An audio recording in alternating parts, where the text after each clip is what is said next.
I remember, was it maybe 2 years ago, I went to a Pride night and I cried. Like the ice was lit up with a rainbow and like players were on the big screen talking about why inclusion matters. And I had never seen anything like that in professional sports, certainly. And while that was a moment that I'll probably remember for the rest of my life, that was one night. That they do Pride nights. There is in the month of June, cool, we change our little icons on Twitter to rainbows. That's lovely. That is literally the easiest thing to do. My name is Blaine Stewart, and I am a television news anchor in Norfolk, Virginia. Very cool. And how did Blaine get into hockey? On paper, I'm the least likely person to be a hockey fan. I grew up in the swamps of South Louisiana. We don't have hockey there. We certainly didn't back then. I don't think we had ice, much less hockey. But I remember even being a kid, I was a fan of the Hartford Whalers because they had a really cute little whale for their mascot, Pucky. And I remember 10-year-old Blaine, who didn't know anything about hockey, would always look for the Hartford highlights on the news because you could see the cute little whale. And that's how it started. Fast forward, I now live about 3 hours from Raleigh, home of the Carolina Hurricanes, the best hockey team ever created. And I've been going to games now for a few years. It's a 3-hour drive. Sometimes I do it and then go to work the next morning. And it's a sport and a fan base unlike any other. And I can't believe it took me this long to get into it. Also, the Hartford colors were the coolest colors. Right? That blue and green. Yeah. They need to bring that back. My first game in Raleigh was actually, they do a throwback night once a year where they wear the old jerseys. And so my first game there was a Hartford night. And it was just a sea of green and it was the coolest thing ever. That's incredible. What do you love about hockey? I grew up a big football fan. That was the only sport I knew. And it was always cool. And, grew up being a Saints fan and that's all fine. But for some reason, like, I never felt like I was part of the action. My first hockey game was probably, 10 years ago. We have a minor league team in Norfolk, the Admirals, and went to a couple of their games. Like, oh, this is different. This is kind of cool. You're closer to the action. The fans, I think, are probably unlike any other fan base in professional sports, which I quickly learned that they're very passionate, but also very welcoming. It's like a giant family. And like everyone else around you is just, you're cool. And I felt that from like the first game, that it was a place that I just felt like I belonged, if that makes sense. That's a wonderful feeling and something that's been actually really common throughout interviews, the sense of community. And I think as queer people, building community and building, like, it's almost like having an extended chosen family in a sense, right? And it's really lovely to see, considering the sport. Now, based off your intersection of identity, how could hockey be better for you? And also, how could it be better for the queer community? So I think that what hockey is now, it's a wonderful sport.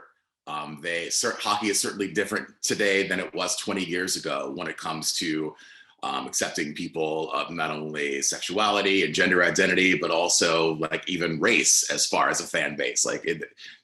Professional sports have progressed in a big way, and including hockey. I remember, was it maybe 2 years ago, I went to a Pride night and I cried.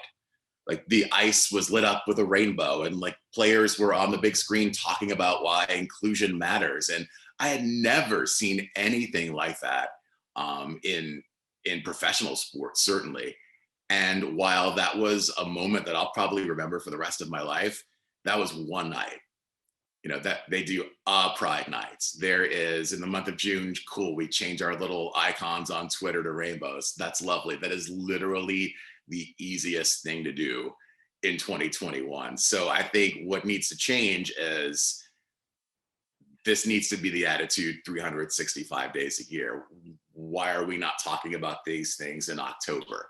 You know, where is the outreach in February when it's not Pride Month yet, and so it's not cool to put the rainbow on your logo? I think we need to see teams and players walk the walk and talk the talk all the time, not just when it's time for the corporate identity to say it's cool to do that.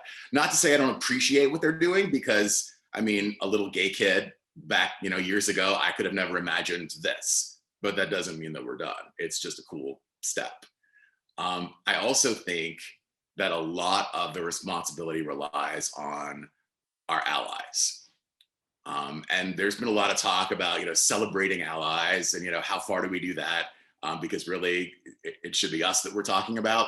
But I think our allies have a responsibility when they see stuff that's not cool, when they see teams that are celebrating pride, but also partnering with businesses that might want to squash our pride. And your team.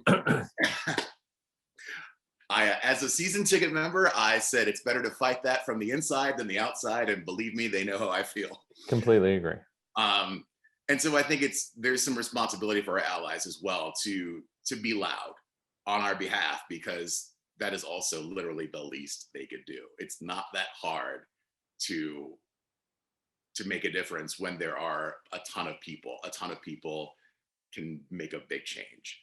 2 or 3 folks, you know, complaining on Twitter, that's one thing. When you have a chorus of people across all identities, it's hard to ignore that. I like that, and I think it's so true, and I think it's part of the evolution, and I believe personally it's about, you know, straight folks, when we tell them things, to not be, you know, we hear so much about fragile masculinity and white fragility, but I think there's a straight fragility too, and to not be defensive in that, you know, and like, I know when I tweet about that company and everything, there's some people in the hockey world that get defensive, and it's, you know, I'm not saying this because I think you're a bad person or horrible or anything. I'm saying it because I want to make it a safe space for all of us where we feel we belong as well. I think that is so true, is that a lot of times that things like that can be taken as a personal attack, when really, and I do this in my own life, if there's something I hear that I disagree with, my gut reaction, of course, is to react, because we're flesh and that's what we do. But it's important to stop and think. If someone is so passionate about a certain thing that they're willing to, you know, be vocal about it publicly, to say, hey, this isn't right, and let me tell you why, the least you could do is listen with an open heart and like take a deep breath, don't say anything just yet. And I've had conversations with people much like you have on that topic, who after sort of a rational conversation, they may not agree with me, but at least they understand where I'm coming from. And I think that's pretty big too. You know, if not everyone's going to agree with you, even if it is the most basic thing, but at least you're not, you know, fighting each other. Yeah, and it opens hopefully minds and hearts. In saying all that, and knowing where the culture is and where it needs to evolve and whatnot, what keeps you in the sport? It really sort of became clear during the pandemic how much of a fan I had become over the years, because there was nothing to do. You couldn't go to games. And I just became enthralled. I would watch old games. Like, that's how I passed the time. And so when we talked earlier about just that feeling you get, I get goosebumps when I go to a game and like the team comes out for the practice skate. Like, I don't feel that way about anything, about boys, about work. Like, that is a unique feeling that, like, right now I'm excited just thinking about it. And, you know, our season has been over for a couple of weeks and I can't wait to get back in there. It's just a feeling of excitement. Maybe it's a feeling of it's diversion from all the craziness that's going on in the world. But I've never felt that way at a baseball game or a football game or on a first date even, which is really weird. But yeah, it's just a feeling that of excitement, of electricity. I don't know. It's hard to put into words, but I miss it already. Does this mean you're dating hockey?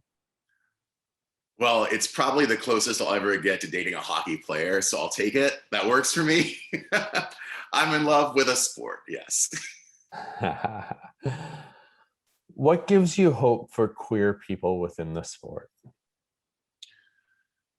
Maybe it's just a blind sort of naivete on my part.